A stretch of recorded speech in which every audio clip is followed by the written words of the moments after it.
ఆచార్య స్వామి అన్నారు, నువ్వనుకున్నట్టు అక్కడ కృష్ణాలయం రాదు, మహాగణపతి దేవాలయం రాబోతోంది, మహాగణపతి దేవాలయం వస్తుందన్నారు. ఏ గుడి వచ్చింది? మహాగణపతి దేవాలయం వచ్చింది. ఆయన శివుడైపోయారు. ఆయన నోటి వెంట వచ్చిన మాట నిజమైపోయేది అంతే. ఆయన నిజం చెప్పడం కాదు, ఆయన చెప్పింది నిజమవుతుంది. ఈ స్థితిని పొందడం, శివుడే ఆయన యందున్నాడు, తాను శివుడై ఉన్నాడు, ఎన్ని మెట్లెక్కుతున్నాడో చూడండి. ఇది తురీయ అవస్థ, 4వ అవస్థకి వెళ్ళిపోతారు. అందుకే పీఠాధిపతులు కనబడితే 4 నమస్కారాలు, తల్లిదండ్రులు కనబడితే 1 నమస్కారం, ఈశ్వరాలయంలో 3 నమస్కారాలు శాస్త్రం విధించింది. అది ఎందుకు చేయాలి, ఏ కారణమేమి, రేపటి రోజు నేను దాన్ని అనుసంధానం చేసే ప్రయత్నం చేస్తాను. అది కూడా శివ సంబంధమైన విషయమే అంతర్గతంగా వస్తుంది మీకు. కాబట్టి చూడండి, అందుచేత చేతే సజ్జన మనస్వితివా, సాధువుల యొక్క మనస్సులు తన యొక్క స్థానముగా చేరి ఉన్నవాడెవరో ఆయనకి శివ అని పేరు. అంటే అంత సులభుడై ఉన్నవాడు. శివం కళ్యాణం తద్యోగాద్వా. శివ అన్న శబ్దానికి అర్థమేమి? శుభము, భద్రము, శోభనము, మంగళము, కళ్యాణము, శ్రేయస్సు, వీటిని శివ అని పిలుస్తారు. ఇవన్నీ పర్యాయ పదాలు, కొద్ది తేడాలతో. మీ ఇంటికి ఒక మంగళం జరగాలనుకోండి, అంటే ఉదాహరణకి పుట్టినవాళ్ళు పుట్టినట్టే ఉండిపోవాలని మనం కోరుకోం కదా. నాకో 2 బిడ్డలుంటే వాళ్ళు పెరిగి పెద్దవాళ్ళు అయిన తర్వాత నాకో కోడలు అల్లుడు రావాలని ఉంటుంది. అలా కలయనాయనారు రోజు ఇంత గుగ్గిలం పట్టుకొచ్చి ఆ గుగ్గిలం వెలిగించి గుగ్గిలం ధూపం వేసేవాడు. ఆ ధూపం అంతా పూజ గదంతా నిండిపోతే అందులో కూర్చుని మార్కండేయుడు ఇలాగే వాసన పీల్చి ఉండి ఉంటాడు. ఆనాడు అర్జునుడు గబగబా వెళ్ళి తన గాంధీవం ఎత్తి కొడుతున్నప్పుడు శివుడి దగ్గరికి వెళ్ళినప్పుడు వాసనలు ఇలాగే వచ్చి ఉంటాయి అని ఆ వాసనలు పీలుస్తూ కళ్ళు మూసేసుకుని, ఇవే శంకరుడి శరీరంలోంచి వస్తున్న వాసనలు, ఇక్కడే శివుడున్నాడని రోమాంచితం అయిపోయి పరవశించిపోతూ సమాధి స్థితిలోకి వెళ్ళిపోయి అలా ఉండిపోతుండేవాడు ఆయన. మీరు చూడండి, భగవంతుణ్ణి పట్టుకోవాలనుకున్నవాడు, ఏమంటే మాకు పూజ కుదరట్లేదండి, మాకు ఈ స్తోత్రం రావట్లేదండి అంటాం మనం. మన బతుకంతా ఎక్కడ ఆగిపోతుందంటే దీపంలో 2 ఒత్తులు వేయాలా, 1 ఒత్తి వేయాలా. నిజంగా తరించిపోయిన వాళ్ళు తరించిపోవడానికి ఎన్ని మార్గాలు వెతుక్కున్నారో చూడండి. ఆయన శ్వాసనలు పీలుస్తూ రమించిపోయాడు. శంకరుడు చూశాడు, వీడు రోజు గుగ్గిలం పట్టుకొచ్చి వేసి ఇన్ని రకాల దర్శనాలు చేసేస్తున్నాడు రా, గుగ్గిలం పొగ అడ్డం పెట్టుకుని. ఎంత చిత్రం రా ఇది. గుగ్గిలం పొగకి వీడు సమాధిలోకి వెళ్ళిపోతున్నాడు. అసలు ఈ గుగ్గిలం కొనలేని స్థితి తెస్తే ఏం చేస్తాడో చూద్దాం అనుకున్నాడు. ఐశ్వర్యం అంతా క్షీణింపచేశాడు. ఆయనకి మనస్సు శివుడి మించి పోలేదు. ఎలాగో అలా నానా కష్టాలు పడి ఇంత గుగ్గిలం తెచ్చి శంకరుడికి వేసి ఆ వాసన పీల్చేటప్పటికి సమాధిలోకి వెళ్ళిపోయాడు. ఇంక ఏముంది, మనస్సు అలవాటు పడిపోయింది. ఇంత పొగొచ్చేటప్పటికి అంతే సమాధిలోకి వెళ్ళిపోతాడు. ఎంత తేలికండది. అగరత్తు వెలిగించకుండా ఉంటాం కదా, అగరత్తు వెలిగిస్తే గుగ్గిలం అయినా సమాధిలోకి వెళ్ళిపోతాడు అంతే. ఈ స్థితి చూసి శంకరుడు భార్యాబిడ్డలు తినడానికి కూడా అన్నం మెతుకు లేకుండా చేశాడు. చూద్దాం ఏం చేస్తాడు. భార్యాబిడ్డలు పస్తులున్నారు. అన్నమో రామచంద్ర అని ఆ భార్య మహాపతివ్రత. ఆవిడ తన మెడలో ఉన్నటువంటి మంగళసూత్రాన్ని తీసి నాయనారికి ఇచ్చి, అయ్యా మీరిది పట్టుకెళ్ళి వెలకట్టి అమ్మించి డబ్బు పట్టుకుని రండి, దాంతో మనం కొన్నాళ్ళు భోజనం చేద్దామని. తప్పకుండా తీసుకొస్తానని ఆ మంగళసూత్రాలు చేతిలో పట్టుకుని శివ శివ శివ శివ అని సంతోషపడిపోతూ వెళ్ళిపోతున్నాడు. శంకరుడు ఒక పెద్ద బండిలో గుగ్గిలం బస్తాలు వేసుకుని ఎదురొచ్చాడు. మళ్ళీ దొరకవుట గుగ్గిలం, అందుకని చెప్పి బస్తాలు కొనుక్కెడుతున్నాను, ఎవరైనా కావాలంటే కొనుక్కోండి అని అరిచాడు. అమ్మ బాబోయ్, గుగ్గిలం దొరకదటని చెప్పి ఈయన గబగబా మంగళసూత్రాలు ఇచ్చేసి గుగ్గిలం బస్తాలు కొనేశాడు. పోనీ గుగ్గిలం దొరకదంటున్నారు, ఇంటికి పట్టుకెళ్ళి ఈ గుగ్గిలాన్ని దాచుకుని రోజు ఇంతంత వేద్దాం అనుకున్నాడా? నిజంగా నాడు శంకరుడు వస్తుంటే సుగంధిం పుష్టివర్ధనం, ఇదొక్కటే ఆయన సమాధికి కారణం. ఇంత గుగ్గిలం వెలిగించి మధ్యలో కూర్చుంటే అసలు నిజంగా శంకరుడు విరాట్ రూపంతో వచ్చేసినట్టు ఉండదు. కాబట్టి ఈ గుగ్గిలం అంతా వెలిగించేస్తానన్నాడు.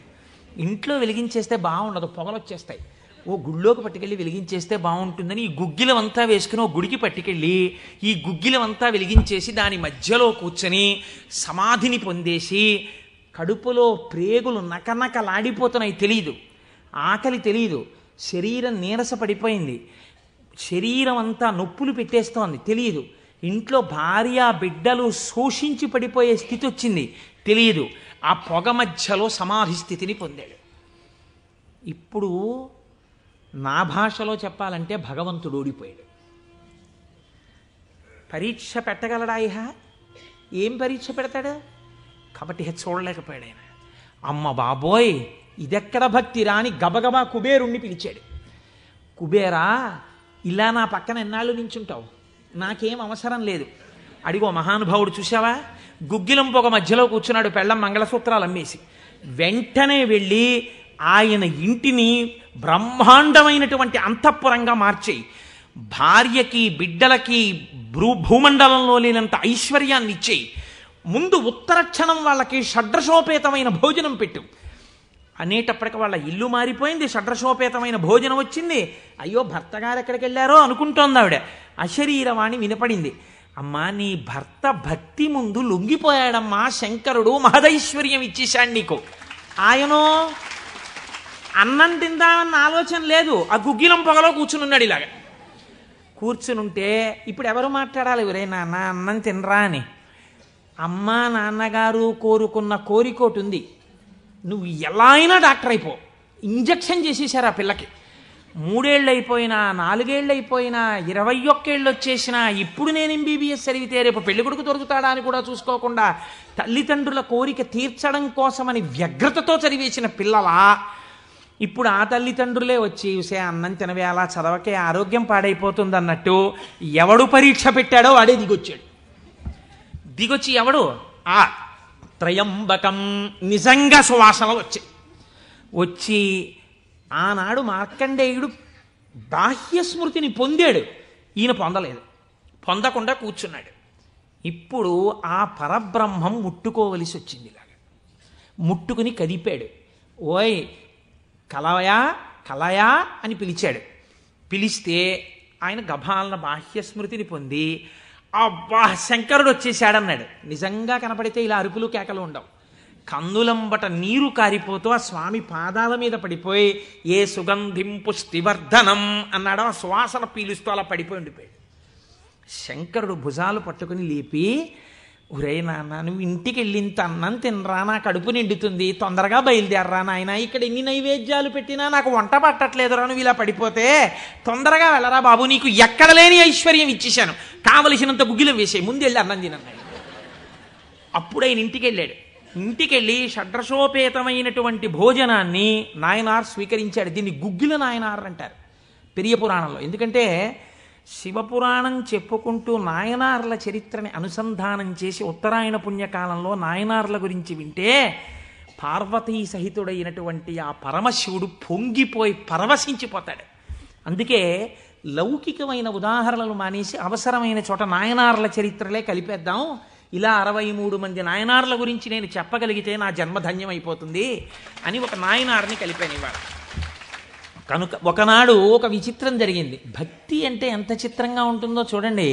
ఈ గుగ్గిల నాయనార్ జీవితంలోనే ఆ పక్కనే ఉన్నటువంటి రాజ్యంలో ఒక శివలింగం ఒకటి ఉంది. ఆ శివలింగం మొన్నను మేము కంచి వెళ్ళాం. కంచి వెళ్ళినప్పుడు శివలింగం ఇలా ఉంటుంది, గొట్టంలాగా కింద వెడల్పుగా ఉంటుంది, పైకి వెళ్ళే కొద్దీ సన్నగా ఉంటుంది. అటువంటి శివలింగం ఒకటి బాగా ఎత్తుగా ఉన్నటువంటి పీఠం మీద ఉంది. ఒక చిన్న పిల్ల ఆ శివలింగం దగ్గరికి వెళ్ళింది. అరమరిక తెలియని పిల్ల. ఆ పిల్ల వెళ్ళి చేతిలో ఒక తుమ్మి పువ్వు పట్టుకుని వెయ్యాలనుకుంది. ఆ పీఠం పట్టుకుంది, ఎగిరింది, ఎక్కింది, అందలేదు. ఆ పిల్ల ఏడుపు మొదలెట్టింది. ఏడుపు మొదలెట్టి శివా శివా నువ్వు నాకు అందట్లేదు, పువ్వు ఎలా వేయనంది. శంకరుడు ఆ భక్తికి పరవశించిపోయాడు. ఇది భగవంతుడు దేనికి కట్టుబడతాడు? ఆ భక్తికి కట్టుబడతాడు. వెంటనే ఇలా ఉన్న శివలింగం ఇలా వంగిపోతే ఆ పిల్లకేం తెలుసు? శివలింగం వంగిపోయింది నా కోసం అన్నది. చిన్నపిల్ల పొంగిపోయి తప్పట్లు కొట్టేసి కాసేపు ఆడేసి 2 పువ్వులు వేసేసి వెళ్ళిపోయింది ఆ పిల్ల. మరునాడు యథాలాపంగా అనేక శివలింగాలు ఉంటుంటాయి కదా గుళ్ళో. ఈ శివలింగం వంగడంలో లోపలున్న శివలింగం కూడా వంగిపోయింది. అర్చక స్వామి చూసి భయపడిపోయాడు. ఇదేమిటి శివలింగం ఇలా వంగిపోయిందని మహారాజుకు తెలిసింది. ఇది ఏదో అరిష్టం జరుగుతుంది, శివలింగం వంగింది ఏమిటని భయపడ్డారు. ఈ శివలింగానికి వంపు దిద్దిలా పైకి తీయాలి. వాళ్ళకి ఉన్న తెలివితేటలు ఏమిటంటే ఈ వంగిపోయినటువంటి శివలింగానికి పెద్ద పెద్ద ఇనప గొలుసులేసి ఏనుగులకు కట్టి లాగించారు. ఇన్ని ఏనుగులు ఇనపగులు, ఇవన్నీ నేను పుక్కిట పురాణాలు నా సొంతంగా చెప్తున్నాను అనుకుంటున్నారా? ఈ దేవాలయాలు ఉన్నాయి ఇప్పటికీ.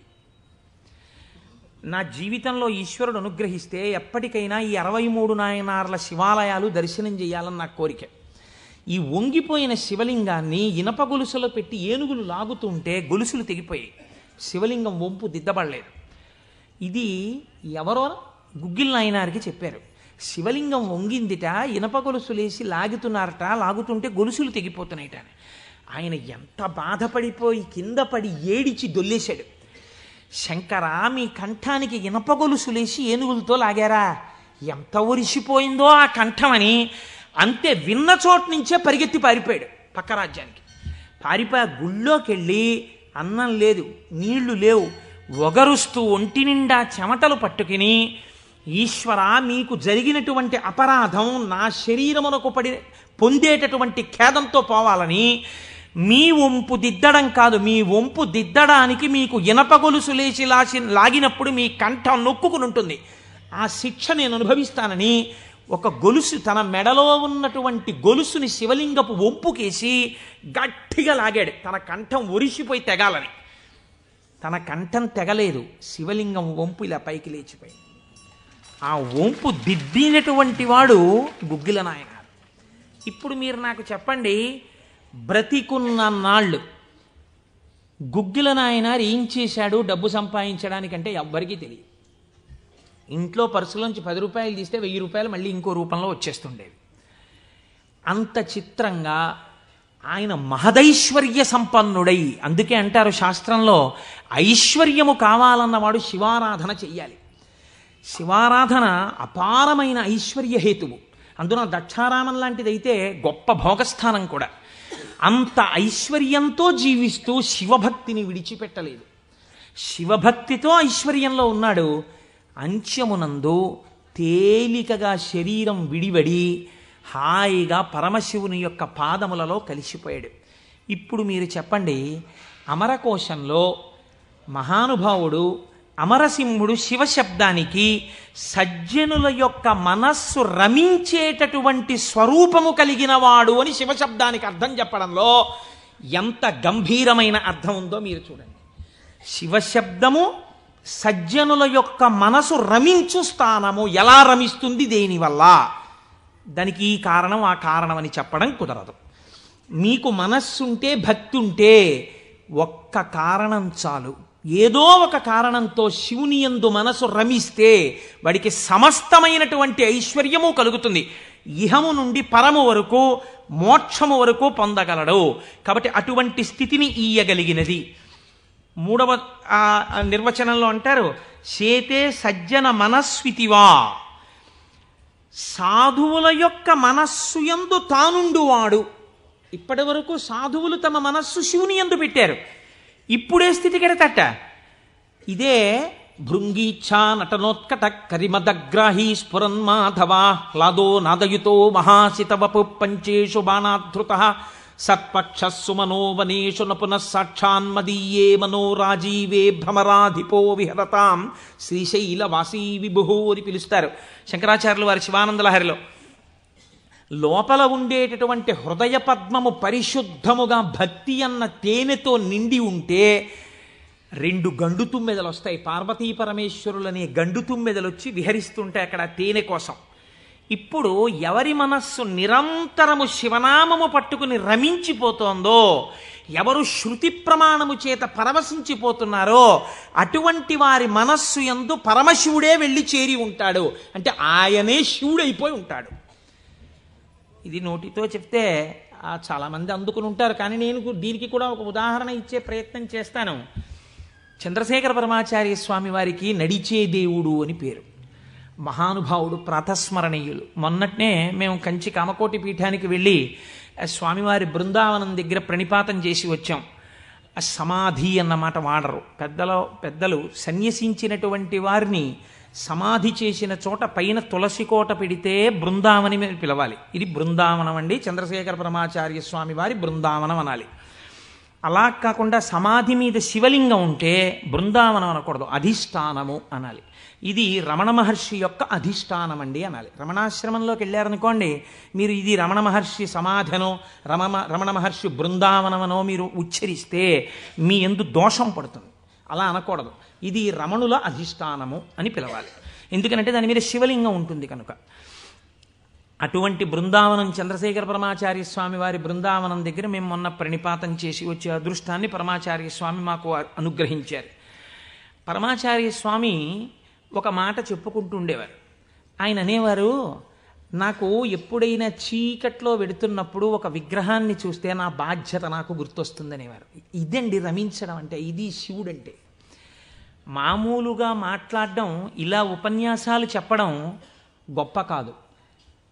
రమించిన హృదయంలోంచి అటువంటి మాట రావడం ఆ వ్యక్తి యొక్క స్థితిని చూపిస్తుంది. పరమాచార్య నడిచి వెళ్ళిపోతుండేవారు. తెల్లవారుజామున 3 గంటలకి వారు నడిచి వెళ్ళిపోతున్నారు. ఒకసారి నడిచి వెళ్ళిపోతుంటే ఒక ఊరి మధ్యలో ఒక కోటు వేసుకున్నటువంటి ఒక వ్యక్తి, వాడెవరో ఒక రాజకీయ నాయకుడు, ఆయన యొక్క శిలాప్రతిమ ఒకటి ఉంది. పరమాచార్య నిలబడి ఒక నవ్వు నవ్వారు. పరమాచార్య నవ్వారంటే దానిలో ఏదో అర్థం ఉంటుంది. ఆయనతో ఆనాడు అంతేవాసులై దగ్గరగా నడిచినటువంటి శిష్యులున్నారే, వారు అదృష్టవంతులు కనుక వారు దగ్గరగా వెళ్ళి నిలబడ్డారు. ఎందుకు నవ్వారు అని అడగరు కదా. వారు నవ్వి అన్నారు, దీన్ని చూస్తే నాకేం జ్ఞాపకం వస్తుందో తెలుసా, నా బాధ్యత జ్ఞాపకానికి వస్తోంది అన్నారు. అదేమిటండి, ఆ విగ్రహానికి మీకు సంబంధం ఏమిటి అనుకున్నారు విన్నవాళ్ళు. ఆయన అన్నారు, ఈ విగ్రహంలో ఉన్న వ్యక్తి తెల్లవారుజామున 3 గంటలకి ఇలాగే కోటేసుకుని నిలబడి ఉండేవాడా అని అడిగారు. అప్పుడు 3 కదా అయింది టైము. తెల్లవారుజామున 3 గంటలకి ఆ విగ్రహంలో ఉన్న వ్యక్తి ఎవరు ఉన్నాడో ఆయన అలా కోటేసుకుని నిలబడ్డ కదా. లేకపోతే బహుశా ఇప్పుడు మనం 3ంటికి చూసాం, ఈయన రాత్రి 1 గంటకు కూడా ఇలాగే కోటేసుకుని ఉండుంటాడు. అంటే రాత్రి 1 గంటకు కూడా ఈయన బతికున్న రోజుల్లో కోటేసుకుని ఉన్నాడా? లేడు. కానీ కోటేసుకున్నటువంటి వ్యక్తిని అందరూ చూశారు బయట. ఆయన బయటకు వచ్చినప్పుడు ఎక్కువగా కోటుతో బయటకు వచ్చేవాడు.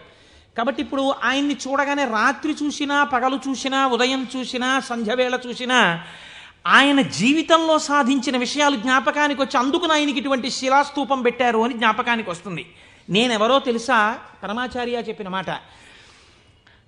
నేను కూడా ఇలా దండం పట్టుకుని కమండలం పట్టుకుని నడిచి వెళ్ళిపోతుంటే భారతదేశమునకు 4 చెరగుల మళ్ళీ అవైదికమైన మతములు ప్రవేశించకుండా 4 పీఠములు పెట్టి చంద్రమౌళీశ్వరారాధన ఏర్పాటు చేసినటువంటి మహాపురుషుడైన శంకరాచార్య స్వామి వారి ప్రతిబింబంగా ఆ శిల తన జీవితాన్ని జ్ఞాపకం చేస్తే, శంకరులని జ్ఞాపకం చేసి నడువడిని నేర్పడానికి ఈ రూపంతో మేం తిరుగుతున్నాం. మా నడువడి ఎంత జాగ్రత్తగా ఉండాలో చూడండి అని పరమాచార్య ఆ స్తూపాన్ని చూసి చెప్పుకున్నారు. ఎంత భక్తో చూడండి నిజంగా వారిది. వారు ఒకనాడు శ్రీశైలం వెళ్ళారు. వెళ్ళినప్పుడు హటకేశ్వరంలో శంకరాచార్య స్వామి వారు తపస్సు చేసినటువంటి ప్రదేశం ఉంది. వారు ఆ హటకేశ్వరం దగ్గరికి వెడుతూ ఆ తపస్సు చేసిన ప్రదేశం దగ్గరికి ఒక సంస్కృత పండితుడిని పిలిచి వారు సంస్కృతంలోనే మాట్లాడుతుండేవారు. ఆయన అన్నారు, చాలా కాలం మఠాన్ని నిర్వహించాను. 13 సంవత్సరాల ప్రాయంలో సన్యసించారు మహానుభావుడు. చాలా కాలం మఠాన్ని నిర్వహించాను. ఉత్తర పీఠాధిపతిని నిర్వహించాను. జయేంద్ర సరస్వతి స్వామి వారిని ఉత్తర పీఠాధిపతిని చేశాను. ఆయనకి కావలసినటువంటి పరిణితి ఏర్పాటు చేశాను. నాతో పాటు ఎన్నో ప్రదేశాలకి తీసుకెళ్లాను. మఠ నిర్వహణ యందు ఆయనకి కావలసినటువంటి శక్తియుక్తులను గరపాను. ఇంకా ఎంతకాలం ఆ మఠ నిర్వహణ చేస్తూ ఉండను. శంకర భగవత్పాదాచార్య స్వామి ఏ హటకేశ్వరంలో తపస్సు చేశారో నేను ఇంకిక్కడ ఉండిపోయి ఈ హటకేశ్వరంలోనే తపస్సు చేస్తూ ఉండిపోతాను. చాలు, జయేంద్ర సరస్వతి చూస్తారు మిగిలినటువంటి మఠ వ్యవహారాలన్నీ అన్నారు. పరమాచార్య నోటి వెంట ఒకసారి ఒక మాట వస్తే వెనక్కి తిప్పడం అంత తేలిక. ఆనాడు వారు హటకేశ్వరంలో ఉండిపోకుండా ఎంత మందో వెళ్ళి బతిమాలితే వారు మన ఆంధ్రదేశానికి వచ్చి పర్యటన చేశారు. ఆ సమయంలో చూడండి, ఎంత మఠాధిపత్యం ఉన్నా, శంకరాచార్య స్వామి వారి పరంపరాగతమైనటువంటి పీఠానికి ఆధిపత్యంలో ఉన్నా, ఇలా అడుగు తీసి అడుగేస్తే జగద్గురు చంద్రశేఖర పరమాచార్య స్వామి వస్తున్నారని రోడ్లకి ఇరుపక్కల కొన్ని వేల మంది నిలబడి నమస్కారాలు చేసి నీరాజనాలు ఇచ్చినా వారికి దానికన్నా హటకేశ్వరంలో కూర్చుని శ్రీశైల మల్లికార్జునుడి గురించి తపస్సు చేసుకోవడం, జపం చేసుకోవడం ఇష్టంగా అనిపించింది. అంటే ఎన్ని ఉన్నా మనస్సు ఏది కోరింది? ఆ శివుణ్ణి కోరింది. గురువులైన శంకరాచార్యుల వారిని కోరింది. అలా కోరింది కాబట్టే ఈనాటికి వారు నడిచే దేవుడయ్యారు. అందుకే ఈ శివమహాపురాణం చిట్ట చివరిలో బహుశः ఆంధ్రదేశంలోనే కని విని ఎరుగని రీతిలో పార్వతీ కళ్యాణం మనం చెయ్యబోతున్నాం కాకినాడ పట్టణంలో. కాకినాడ పట్టణం సువర్ణాక్షరాలతో లిఖింపబడిందండి. మనం అందరం కలిసి ఇక్కడి నుంచి కొన్ని వేల కార్డులు పోస్ట్ చేశాం తరిగొండ వెంగమాంబ గారి గురించి. అది తిరుమల తిరుపతి దేవస్థానంలో నిస్సందేహంగా కదలిక తీసుకొచ్చింది. కె విశ్వనాథ్ గారిని పిలిచి సదస్సు నిర్వహించి నాకు పేపర్ కటింగ్స్ వచ్చాయి తిరుపతి నుంచి. తరిగొండ వెంగమాంబ గారి బృందావనాన్ని సందర్శనీయ స్థలంగా తిరుమల తిరుపతి దేవస్థానం మార్చబోతోంది. మనం చేసినటువంటి ఒక మంచి పనికి వేసిన విత్తనం మనకి పేపర్లు అక్కర్లేదు, మన పేర్లు వెయ్యక్కర్లేదు.